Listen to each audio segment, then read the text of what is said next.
ಕರ್ನಾಟಕ ಬಂದ್ಗೆ ಜಿಲ್ಲೆಗಳಲ್ಲಿ ನೀರಸ ಪ್ರತಿಕ್ರಿಯೆ. ಸಂಘಟನೆಗಳ ಹೋರಾಟ ಎಂದಿನಂತೆ ಜನಜೀವನ. ಕನ್ನಡ ಸಂಘಟನೆಗಳು ಕರೆ ನೀಡಿದ್ದ ಕರ್ನಾಟಕ ಬಂದ್ಗೆ ಜಿಲ್ಲೆಗಳಲ್ಲಿ ನೀರಸ ಪ್ರತಿಕ್ರಿಯೆ ವ್ಯಕ್ತವಾಯಿತು. ಕೆಲ ಜಿಲ್ಲೆಗಳಲ್ಲಿ ಕನ್ನಡ ಸಂಘಟನೆಗಳು ರಸ್ತೆಗಿಳಿದು ಪ್ರತಿಭಟನೆ ನಡೆಸಿದ್ದು ಬಿಟ್ರೆ ಬಂದ್ ಕಾವೇರಲೇ ಇಲ್ಲ. ಪ್ರತಿಭಟನೆ, ಮೆರವಣಿಗೆ, ರ್ಯಾಲಿಗಳಿಗೆ ಬಂದ್ ಸೀಮಿತ ಆಯಿತು. ಜನಜೀವನಕ್ಕೆ ಯಾವುದೇ ಅಡಚಣೆ ಉಂಟಾಗಲಿಲ್ಲ. ಮೈಸೂರಲ್ಲಿ ಬೆಳ್ಳಂಬೆಳಗ್ಗೆಯೇ ಪ್ರತಿಭಟನಾಕಾರರು ಹೋರಾಟಕ್ಕಿಳಿದಿದ್ರು. ಕೆಎಸ್ಆರ್ಟಿಸಿ ಬಸ್ಗೆ ಅಡ್ಡಲಾಗಿ ಕುಳಿತು ಪ್ರತಿಭಟನೆ ನಡೆಸಿದ್ರು. ಅಗ್ರಹಾರ ವೃತ್ತದ ಬಳಿ ಮೆರವಣಿಗೆ ಮಾಡಿ ಆಕ್ರೋಶ ಹೊರಹಾಕಿದ್ರು.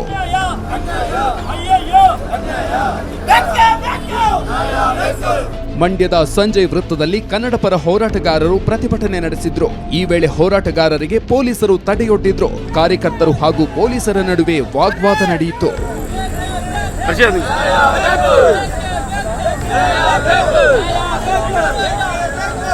ಮಹಾರಾಷ್ಟ್ರ ಏಕೀಕರಣ ಸಮಿತಿ ನಿಷೇಧಕ್ಕೆ ಆಗ್ರಹಿಸಿ ಬೆಳಗಾವಿಯಲ್ಲಿ ಕನ್ನಡ ಹೋರಾಟಗಾರರು ಪ್ರತಿಭಟಿಸಿದ್ರು. ಚೆನ್ನಮ್ಮ ವೃತ್ತದಲ್ಲಿ ಕರವೇ ಕಾರ್ಯಕರ್ತರನ್ನ ಪೊಲೀಸರು ವಶಕ್ಕೆ ಪಡೆದ್ರು. ಈ ವೇಳೆ ಭಾರಿ ಹೈಡ್ರಾಮಾ ನಡೆಯಿತು. ಕರವೇ ಮುಖಂಡರಿಗೆ ಕಾಲು ತೆಗಿತೀನಿ ಅಂತ ಎಸಿಪಿ ಆವಾಜ್ ಹಾಕಿದ್ದು ಕಾರ್ಯಕರ್ತರ ಆಕ್ರೋಶ ಹೆಚ್ಚಿಸಿತು.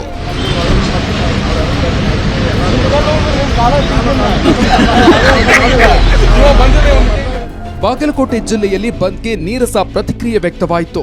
ಆಟೋ, ಬಸ್ಗಳು ಎಂದಿನಂತೆ ಸಂಚಾರ ನಡೆಸಿದ್ವು. ಹೀಗಾಗಿ ಬಾಗಲಕೋಟೆ ಜನರಿಗೆ ಬಂದ್ ಬಿಸಿ ತಟ್ಟಲಿಲ್ಲ.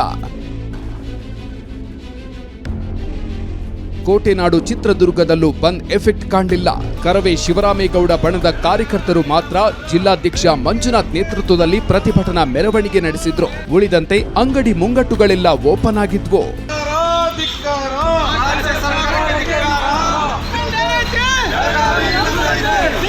ಗಡಿ ಜಿಲ್ಲೆ ಚಾಮರಾಜನಗರದಲ್ಲೂ ಮರಾಠಿ ದೌರ್ಜನ್ಯದ ವಿರುದ್ಧ ಪ್ರತಿಭಟನೆ ಕಿಚ್ಚು ಧಗಧಗಿಸಿತು. ಭುವನೇಶ್ವರಿ ವೃತ್ತದಲ್ಲಿ ಕನ್ನಡ ಸಂಘಟನೆಗಳು ಎಂಎಸ್ ಭಿತ್ತಿಪತ್ರಕ್ಕೆ ಟೊಮ್ಯಾಟೊ ಹೊಡೆದು ಆಕ್ರೋಶ ಹೊರಹಾಕಿದ್ರು.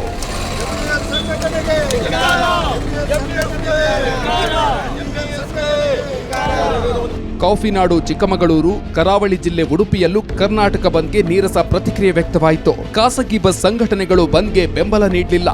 ಒಟ್ನಲ್ಲಿ ಜನಸಾಮಾನ್ಯರ ಬೆಂಬಲ ಇಲ್ಲದ ಕಾರಣ ಇಂದು ಪರಿಣಾಮಕಾರಿ ಬಂದ್ ನಡೆಯಲಿಲ್ಲ. ಬ್ಯೂರೋ ರಿಪೋರ್ಟ್, ಏಷ್ಯಾನೆಟ್ ಸುವರ್ಣ ನ್ಯೂಸ್.